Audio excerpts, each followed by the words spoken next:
My name is Shawn Padgett, as you can see here. I'm with the Wichita Guidance Center, which is an office of Kansas Children's Services League. A little bit about myself as we get things started and doing brief introductions. I have been with this organization very new to KCSL.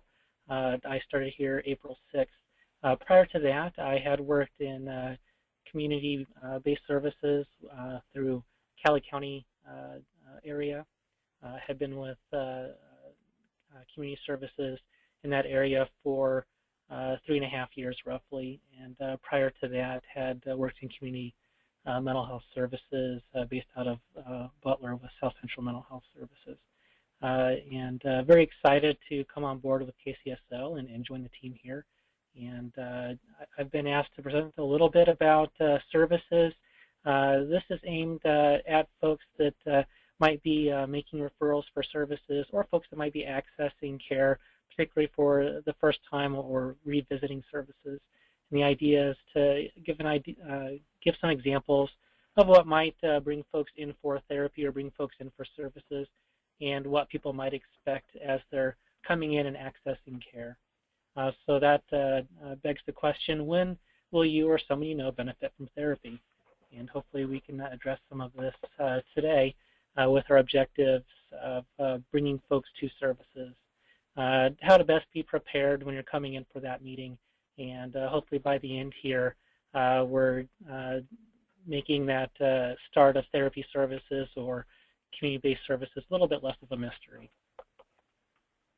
I want to start here with a quote from Mark Twain. He writes, "The size of a misfortune is not determinable by an outsider's measure of it, but only by the measurement applied to it by the person specially affected by it. The king's lost crown is a vast matter to the king, but of no consequence to the child. The lost toy is a great matter to the child, but in the king's eyes is not a thing to break the heart about." The idea here is that folks coming in for services, they are the best guide for what they're needing, but sometimes might benefit from good direction. So it is really a team approach here when we're getting to know folks and helping them find their way through services, especially at the start of entering into care. A good strategy coming in is to be prepared, first of all, to recognize, hey, there's something going on here, I might benefit from getting some help, and being ready to consult and let folks know what your experiences are. And then once you find that consult or good help, consider what options may be there. Take an educational approach. Learn what you can about the matters that bring you in. Here we have a great example from the Peanuts gang. We have Peppermint Patty here taking consultation from Snoopy, saying, "Snoopy, this has been a bad week for me. What can you do when everything seems hopeless?" And being the beagle that he is, has the answer. And she takes that as good advice. I'm not sure about the credentialing of a beagle and ethical dilemmas here, but Snoopy is a professional. I'm sure he can manage himself there. What we're looking at here is identifying the problem, courageously asking for help, and then allowing those others to offer support as we move through services if you're coming in and accessing care. A question, the golden question that I tend to ask folks, and it is usually a repeat question because when they make that initial call, that intake specialist is also more often than not has asked that question of them, what brings you in? The American Family Physician's Practical Guide provides some examples. Kevin and others list 6 examples of critical incidences that may bring people in for treatment. Maybe there'll be developmental milestones that folks are having challenges with as they grow and develop. Maybe it's an existential dilemma, something that folks are thinking about their self-worth or trying to find their place. Environmentally, what's going on over time that might bring folks in for treatment, what stresses they might have in their environment. And akin to that is situational, more acutely, what is the situation that might have changed more recently that brings folks in? Of course, there's the medical model or medical needs that might be comorbid with reasons for accessing care for mental health, and psychiatric reasons such as mood or behavioral concerns. So I'm going to break these down, and I'm going to move through these pretty quickly. But again, developmentally, some examples that Kevin and others had were birth of a child, graduation from college, a midlife career change, retirement, thinking about those kiddos as they grow. That graduation might not be from college; it might be graduating from kindergarten and that change into first grade. We might be looking at kiddos that are making that difficult transition, possibly from elementary school to middle school, or again, from middle school into high school, and those are periods of time developmentally that bring with them new challenges for folks to work through, and having that other consult might benefit folks as they work through those with their family. Existentially, we're working here on inner conflicts, anxieties related to finding purpose, having responsibility, being independent, having freedom, having a commitment to our responsibilities. Realization or belief that one will never make a significant impact on one's profession, their family, or their friends. Having remorse that one has never married or had children could be the adult side. Not achieving what was previously wished for could be more along the sides of earlier developmental stages.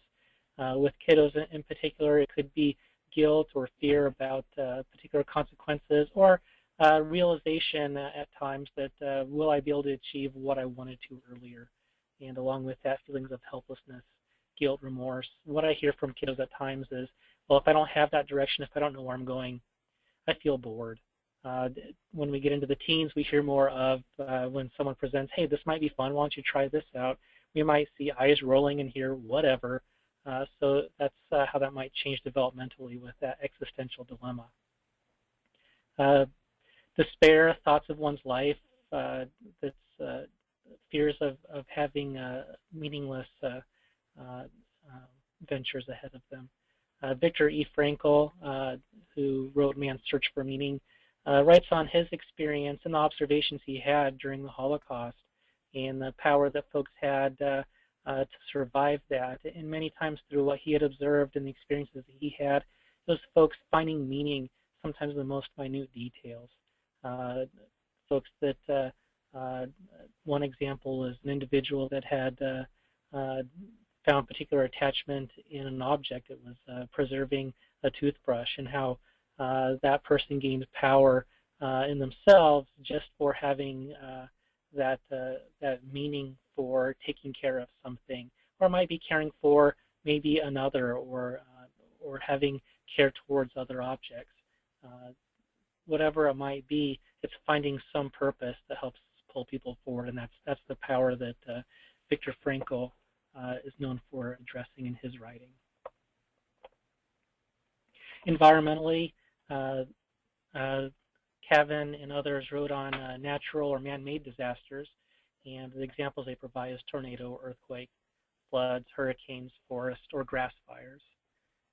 But then more acutely and similar is situationally. These are specific events, and I mean more acutely as in they're usually more brief in time, such as a loss of a job, change in employment for parental figures, motor vehicle collisions, divorce, rape, other victimization, a car being broken into, or property damage in other ways. Could be situations that trigger a need for accessing care.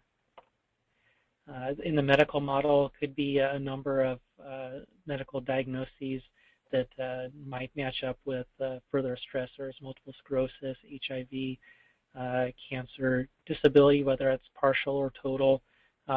Some physical injury might be a precursor. Psychiatric, again, some examples included depression, anxiety, mood regulation problems, could be dementia, cognitive decline. I'm going to move here to, in a similar way, describing other reasons folks might benefit from care, and this time by the American Association of Marriage and Family Therapy. They've included the following factors, which might complicate emotions, and which may lend folks to benefiting from professional therapy or counseling services. A death in the family, chronic marital conflict, or marital dissatisfaction. You'll see some of these overlap with the previous concerns brought up. Communication barriers between couples. constant parent-child conflict. There might be communication difficulty, again, between the parents that reflect on the child and challenges there in the home. Folks might be coming in to ask for help with effective discipline strategies. What can we do on our home to help our kiddo better benefit from school or from home life? And how can we better encourage positive behavior? We find that as we encourage positive behavior, that's going to be what grows. That's going to be what gets in the way of some of those behaviors that might otherwise be a problem. Divorce or separation might be a precursor to accessing care, or pending separation. Sexual problems or concerns, whether with the adults in the home or with the kiddos. Teenagers experimenting with alcohol, drugs, or sex.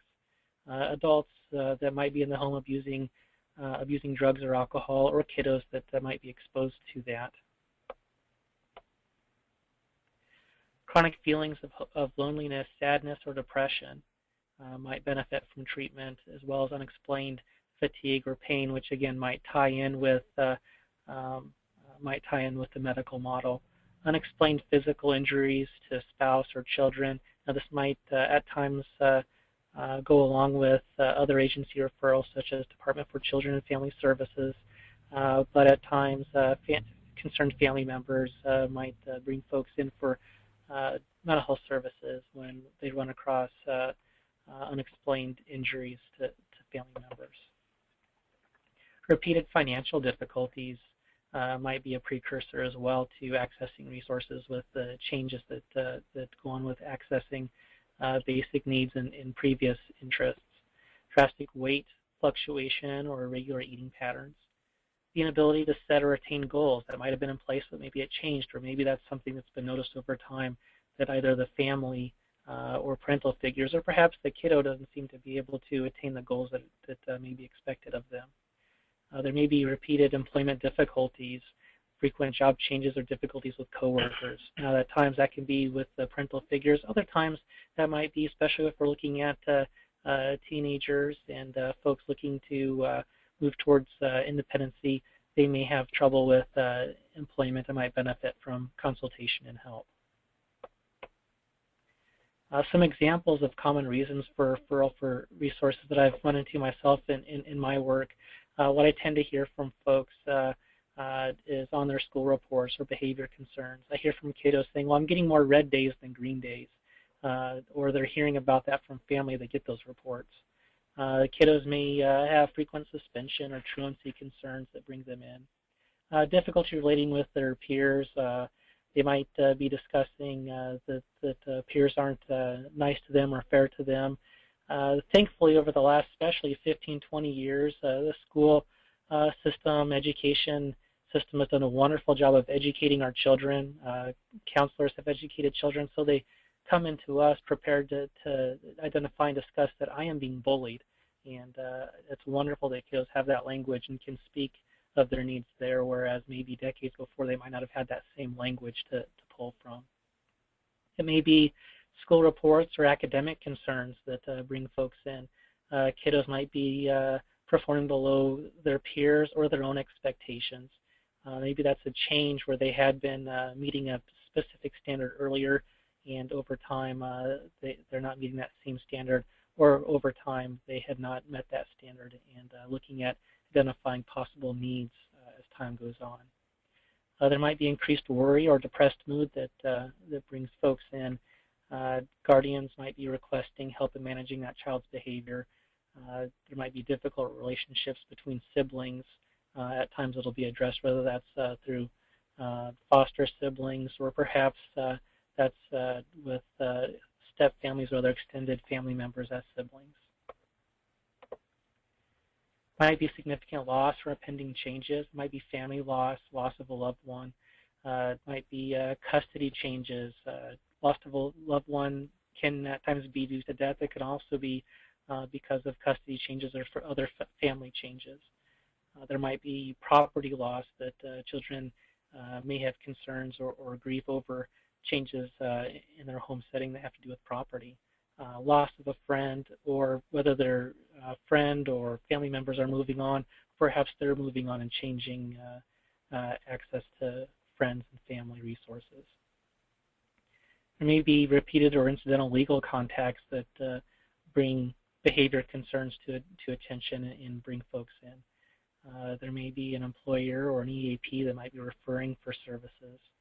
That would be an employment assistance program at times that might be aware of an employee that's struggling and help refer them to services that might match up to the family or to that individual's needs. Some more common reasons would be referral from others or partnering agencies. These might be adoption or fostering agencies. They may request service coordination. Referral oftentimes after higher levels of care, after inpatient psychiatric services or substance services. Folks might be in search of wrapping community-based services or other private practice services to help stabilize that patient as they return to the community. The Kansas Department for Children and Families might recommend services, and that tends to be a referral opportunity for folks to access care. Similarly with juvenile services, and at times it might be church members or a church program that might refer families to services, or a club. Family or friends of the patient might suggest getting in touch with someone and getting some help processing challenges. Educational staff, many times that's where the referrals come from. We share services with schools, and very much appreciate the school staff that are there and know the kiddos very well and can help families match up with care. Maybe conflict at home, other traumatic episodes. We talked before about natural disasters and victimization, other physical harm. There may be concerns about abuse or neglect. There might be other accidents or injuries that take place. At times it may be the primary care physician that is involved either through providing medication or providing other services that is requesting mental health services to complement their treatment efforts. Again, we're going to look back as we start the journey, looking back to Viktor Frankl again, thinking of his existential classic Man's Search for Meaning, and some quotes that have come out of that. He writes, "Everything can be taken from a man but one thing, the last of the human freedoms, to choose one's attitude in any given set of circumstances, to choose one's own way." And I like to think of that as folks are starting that journey, accessing services, that they have that freedom of choice. They're the ones that are courageous in coming in and looking to access care. When we are no longer able to change a situation, we are challenged to change ourselves. So that's, again, another motivating factor where it feels like we're butting heads. We continue to run into the same problems, and maybe we find that there's some things that we can change in ourselves to help influence the situations that we find ourselves in. And that might be part of the start that someone has in their journey in mental health services. Prior to that intake, make sure that you're prepared, and here are some ways to do that. Consider times and days that you'll be scheduling, whether it's for that initial intake appointment or thinking about appointments that may follow. Think about a work schedule or school schedule that may interfere. Expect for that first meeting to run about 60 to 90 minutes with that clinician for the interview, and then plan on checking in. They'll usually tell you at whether it's at one of our offices or community-based services elsewhere. Usually you'll hear to expect to check in maybe 15, 30 minutes early for that initial paperwork to be completed. Provide financial information. Have your pay stubs or current insurance information with you. That may be required. Think about your copay, and with our services, and what you'll generally find when accessing care is that when you call that intake specialist or that front office person, they're going to be able to help answer some of those questions. Even if you're not sure what insurance or benefits you might qualify, chances are that intake person can pick up from there and help you out with that once once they access your information and talk with you a little bit. But if you do know of your copay, be prepared to provide that at the time of your visit. Have a photo ID, any guardianship paperwork in regard to children, any social security card to identify yourself and or the children by. Consider costs of the services in balance with your possible needs. We definitely don't want our services, the cost of our services, to outweigh the benefit that folks will have from our care. Be prepared to share a general reason for your visit. You'll be asked that when you call in to set up that initial intake appointment, but also be prepared to answer to that again and discuss that again with your clinician once assigned. Some examples, folks might comment that they're feeling depressed or anxious the last few months. So I might say my daughter's school counselor suggested that we bring someone in to help with the bullying issues and anxiety that this child has. Have contact information to complete the releases as needed.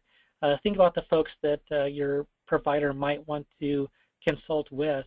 For them to be able to consult, they would need to have a release on file. So have that contact information prepared to fill out a brief form so we can open up communication with a primary care physician or a school counselor or extended family members or friends.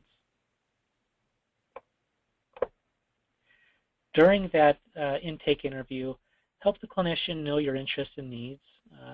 Think about current and history of symptoms and be prepared, I guess, for those questions more than coming in with the answers. It's that clinician's job to access this information from you and ask you the questions to gather the information. But we'll be asking about your energy level, duration or frequency of high or low energy. You may ask about your feelings and may play a number game where we ask you to put a number on that between 1 and 10, where 10 is ideal. You might be asked about any sleep difficulties. We're asking about not only how you sleep throughout the night, or do you have a delayed time of onset when you're trying to sleep earlier? Do you find that you get to sleep much later in the evening or early morning hours? What are the challenging feelings or thoughts that might bring you in? The anxieties, worries, thoughts of the past that might be haunting, if you're feeling tense or you have difficult dreams. There may be behaviors that are of concern. Sometimes we have folks discussing sexualized behaviors as concerns. Or it might be that folks have a difficult time getting along with their peers, getting along at school, might have a tough time sitting in their seat as assigned or getting tasks done as assigned. Some folks describe getting 5 or 10 tasks started but not a single one finished. What are some of the legal contacts or school reports that have been involved? Those are some of the things that we'll want to know when we're considering behavior. Current history of treatment, whether that's with your primary care physician, that might be medications, doctor recommendations, if there's been any injury in the past or more recently, other health information such as allergies. Inpatient care, if there has been, we'll want to know about psychiatric hospitalization, not only if it's a child that we're speaking in regard to, not only for them but other family members. If there's been any substance treatment or placement in a treatment facility. Outpatient care, this would be your community mental health treatment centers, private practice, counselors, any sort of case management, and therapy services that have been previously accessed. We'll want to know more about the family situation and family history. What's the current home setting like? What folks are there more often than not, and who has come in and out at times? Who is sharing the home with the patient? Who are the current siblings? Who are the parent figures or guardians, and how has that changed over time? What is the family background? Does this kiddo get along particularly well with dad versus mom or some other family members? Are there grandparents that are very involved, or perhaps the caretakers of the kiddo? What are significant changes or loss that the family has endured, and moves and transition over time, and how that has impacted the children or family? in school, we want to know more about grades, be prepared to talk about grades over the past, resources that have been accessed, participation in extracurricular activities, clubs, sports. Does this kiddo have or have they had an individualized education program that they follow? Are there advanced classes for particular courses, or are there special accommodations that have been considered? One thing that comes up often is if there's been prior testing through the school, that testing might be similar to sorts of testing that we might look into for various reasons. So knowing at the front end if that testing has already happened could save us from overlapping with the school and gaining information from the school so that we can better understand what might be bringing that kiddo in and what that kiddo might be experiencing in school. Help the clinician know your interests and needs through the school and community. Community contacts may include Department for Children and Family Services, other legal contacts, alternate agency partners, significant relationships. We want to know about coaches, teachers, counselors, extended family or friends that might help us better understand the child. And those are other cases to think of when we're looking to have releases filled out. So having that contact information handy if these are folks you want us to be in touch with. When we're moving towards the end of our intake time with folks, we want to be moving towards providing recommendations. We've accessed the information. We've got an idea of what's bringing folks in. We want to know next and start talking about and sharing recommendations for services as they continue. And therapy services, expect to be provided with duration of the service and how frequently you're expected to come in. Is this going to be twice monthly over the next 90 days or once a month for a shorter period of time? Declare any preferences you have. Someone might hear from me that, well, I think that we need to see you twice a month or 3 times a month, and their preference might be to come weekly or twice a week. So if that's a preference, let's talk about that at the front end of treatment. What are the times and days that work best for you as you're coming in and accessing care? Speak up about that so that we understand what you're wanting to do or when you're available for services. And if that clinician is unavailable, they can help discuss where that next fit might be found. We want to complement services as we refer out.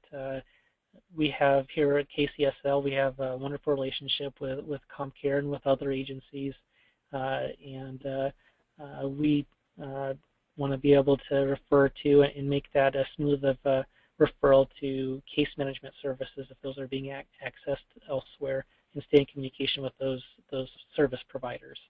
We want to be able to refer to medication management if that's the interest or need. We might offer group services.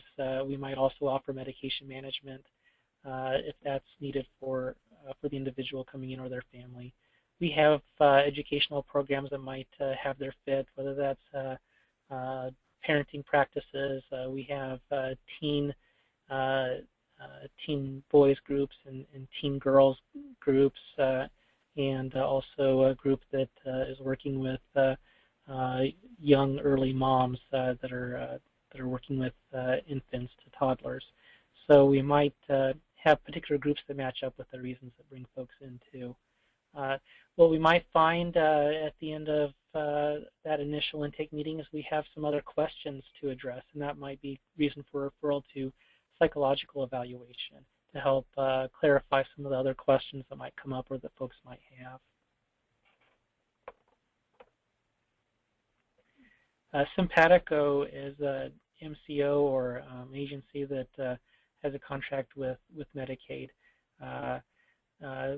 Taking from them, they have recommended, they recommend developing SMART objectives.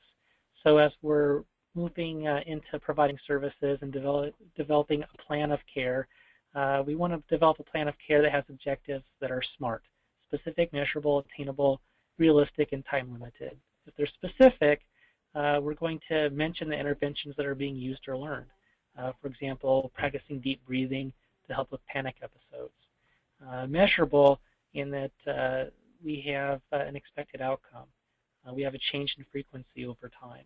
The example would be averaging less than 2 panic episodes weekly over 90 days versus initially maybe there's 5 or 8 panic episodes a week. Is it attainable?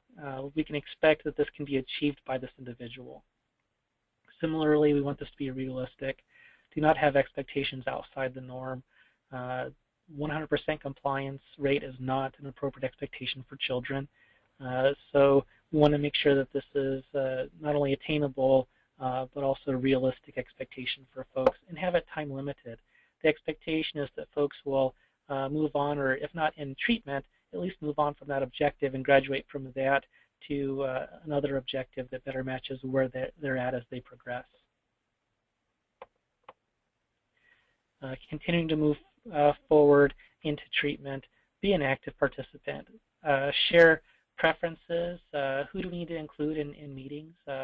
Build your treatment team. Invite folks in, but make sure that clinician is aware that you want to have these particular family members or these other agencies brought into your treatment. Remember to keep in mind the days and times that you prefer and schedule ahead so you can better increase the opportunities from getting your preferred times and days. If you have a preference for working with one gender or another, make sure that that's shared with your clinician so that if need be they can make the appropriate referral for you. And even if it's the style of that clinician, we all have our diplomas and such hanging on our walls that we're very proud of, but we all have our own style, and that's going to have an impact on the relationship you have with your provider. Provide feedback. Let the clinician know about your experience in treatment. Inform the clinician if you're questioning whether this is a good fit or not. It may be best to try a clinician a few times, give them a trial period, and then I as a clinician actually appreciate hearing back, you know what, this is not a good fit. Then I can be the one to help match you up with services that are going to better fit you and that you'll better gain from. In scheduling, plan to schedule 2 to 3 sessions ahead, and continuing with that, expect very few scheduling conflicts, either at your end or at the clinician side of things. Notify and reschedule in advance when possible, and expect the same from your clinician. And discuss expected frequency and duration of services with the clinician. How often do you need to be coming in? And that may change over time, so that's not a bad idea to come back to that question every now and again. Coming back to this idea of benefiting from therapy as we round things off here, and thank you again, everyone, for your time. I'm going to steal from Carl Rogers here in a quote that he has. Now, Carl Rogers is known for his empathic listening and motivating his clients in treatment. He says, in my early professional years, I was asking the question, how can I treat or cure or change this person? Now I would phrase the question in this way: how can I provide a relationship which this person may use for his own personal growth? And that's what we want to do here. We want to be able to match up services that are going to benefit these individuals that are coming in and their families. And if we're doing our job right, we're helping point direction for further personal growth and helping them achieve what they wish and what they may attend to in the future. Thank you all very much for your time, and we'll take a few minutes here to pause for a little bit as other questions might be coming in. And if not, again, thank you all, and have a great afternoon.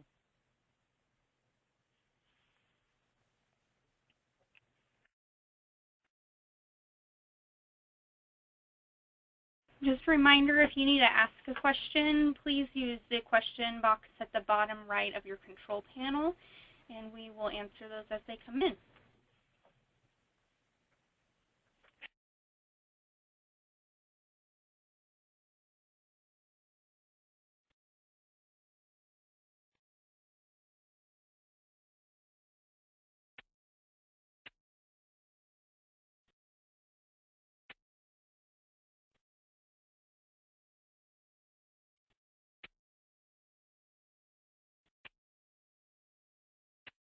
Okay, well, it looks like Shawn answered everybody's question through his presentation.